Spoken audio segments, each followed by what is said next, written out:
Eh, honnêtement, vous saviez que la réalité pouvait accueillir si bel objet?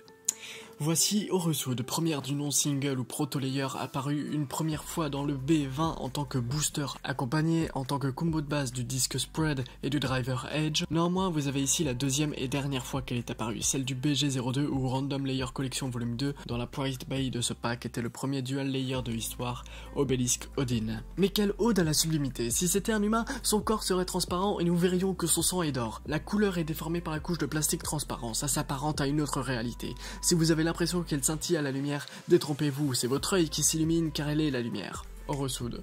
Oresude vient du dieu égyptien Horus qui fut déjà adapté dans le Beyblade par le passé avec la célèbre Metal Fight Oreuseus appartenant à Nile dans l'anime. Donc Horus est l'une des plus anciennes divinités égyptiennes au corps d'homme et à la tête de faucon couronné du Pshent, la double couronne portée par les pharaons. Et le faucon dans l'antiquité égyptienne est affilié au pouvoir royal. Horus est également connu pour être l'œil qui voit tout, l'omniscient. L'œil d'Horus. Après, un nom est un nom, à vous de considérer à quel point son affiliation apporte à la majestuosité de la toupie. Revenons à l'abeille. Nous avons là une baie classifiée type endurance. Et effectivement, ses formes lui confèrent une très bonne inertie, ses ailes faisant office de lame sont parfaitement lisses. Objectivement, les seules parties qui ont une mauvaise entre guillemets perforation dans l'air, c'est le fait que les lames soient en escalier. En escalier, ça stipule que de profil avec les reliefs, on voit que chaque lame est au-dessus de la suivante. Et donc techniquement, il y a avant chaque lame une paroi verticale qui fait mur directement à l'air. Mais au total, la lame la plus haute n'est qu'à 4 mm au-dessus de la lame la plus basse, donc il n'y a pas mort d'homme. Une autre chose qui peut nuire à l'endurance, c'est que le layer est doté d'une symétrie axiale verticale, si on enlève l'oiseau central, mais pas de symétrie horizontale. Les ailes à droite et à gauche commencent dans la moitié inférieure du layer, et de manière générale, on voit que les formes sont généralement plus étirées vers le haut que vers le bas.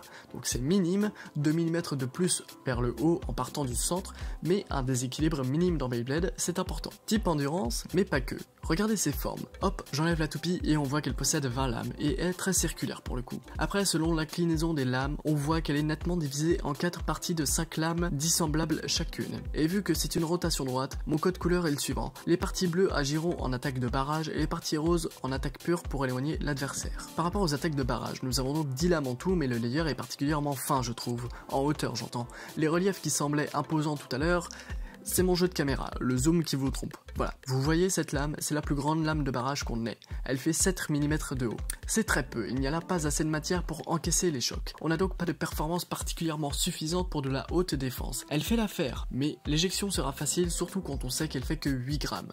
Qu'est-ce que c'est léger un single layer, c'est affolant. Par rapport à l'attaque pure, nous avons donc également 10 lames qui servent à l'éjection et maintenir l'ennemi à distance. Et là, on est plutôt pas mal, et avec un large panel de techniques possibles à nous. Tout d'abord, voici quelques mesures. On voit que les deux extrêmes de distance en termes de lames sont toutes deux de 4,8 cm. La plus petite distance à calculer sur ce layer est de 4,3 cm, et la plus longue distance que j'ai pu trouver fait 4,9 cm.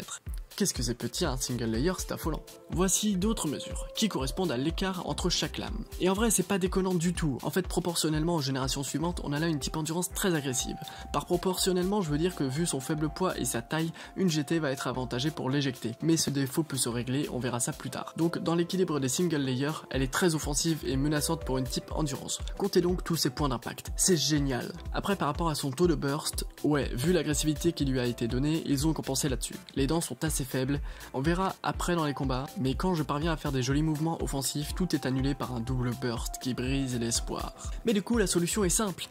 On oublie que c'est une type endurance parce que franchement catégoriser des bails on a fait plus intelligent sur Terre, on adapte le combo, on met un disque plutôt lourd pour minimiser l'éjection et pour que les impacts soient plus prononcés, un driver d'attaque, dash dans l'idéal est quasi obligatoire à partir de chose Z, et on a là un combo mouvement passionnant et au taux de réussite merveilleux. Allez, dernière chose à montrer avant les combats, on a vu que ses reliefs étaient en escalier, on a vu que sa partie la plus haute fait 7 mm, et la partie la plus fine, eh bien elle fait 4 mm, et elle est très basse, comprenez bien. Nous avons une partie fine très basse qui enchaîne par des reliefs en escalier pour atteindre 7 mm de haut. On a gagné plus de 3 mm. Je vous jure, j'ai vu plusieurs fois ce layer passer sous une baille adverse et la soulever si haut que l'équilibre de cette dernière était fini. Ce layer n'a pas pour objectif le burst, elle a un panel entier de techniques et de formes à exploiter pour briser l'équilibre de l'adversaire. Donc déjà, pour répondre à une première question, oui, le spin steel fait bien effet sur Oresude malgré ses petits reliefs.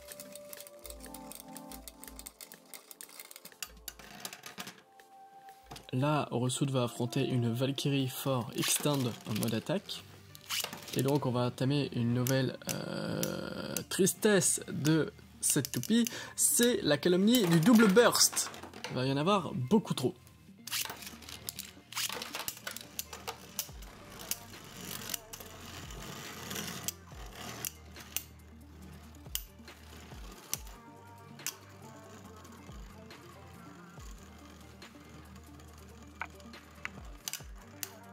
Là, ça reste Orusud qui gagne par endurance parce que yielding. Là, on voit que Valkyrie, par ses grands mouvements amples et d'attaque, peut avoir Orusud in extremis par instant, malgré son endurance parfaite.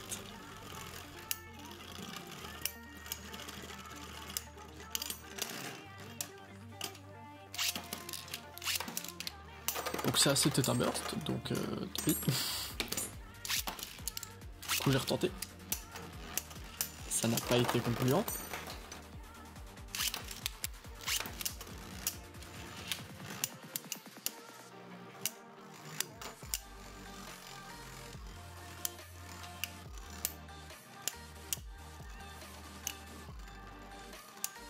Là ça a été rapide, mais Valkyrie a bien burst en premier, mais du coup si Orusud s'est prise juste avec une pièce un burst aussi, ça veut dire qu'elle était aussi au 3ème cran, donc elle était franchement à que dalle du double burst. Et nous voici face à un nouvel adversaire qui est le combo stock de Archer Hercules, du coup Hercules 13 Eternal. Et Hercules est doté d'une endurance bien plus incroyable que Orusud, je veux dire en endurance pure, et aussi en stabilité vu qu'elle a des lames rétractables qui sont pleines de métal, donc vu que le poids est sur l'extérieur et surtout en rétractable, ça lui donne une excellente défense et une excellente endurance. Du coup, Orusud galère bien face à cette baie.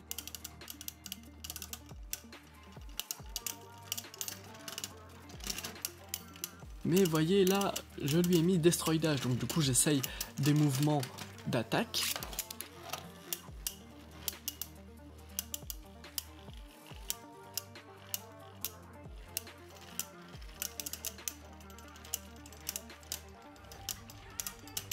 Et bah voilà. Et bah là on arrive avec quelque chose tout de même. Là j'ai rajouté Vortex.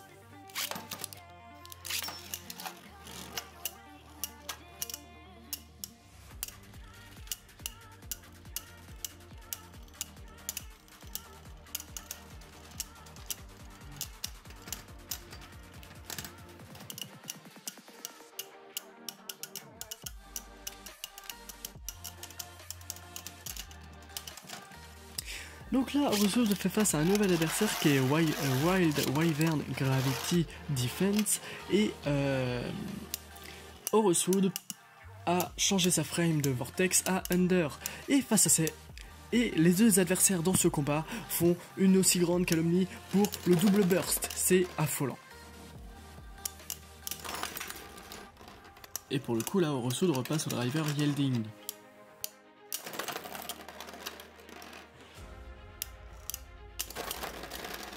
Bon, nous voici rendus en fin de vidéo et franchement, je pense que vous en avez bien appris. Alors, certains pourraient potentiellement me reprocher de faire une vidéo entière sur juste une seule pièce qu'est ce layer. Franchement, d'avance, je m'en fous totalement. Je fais une vidéo de 30 minutes sur un driver si je veux. Et le jour où je serai calé en frame, j'en ferai tout autant si l'envie me chante.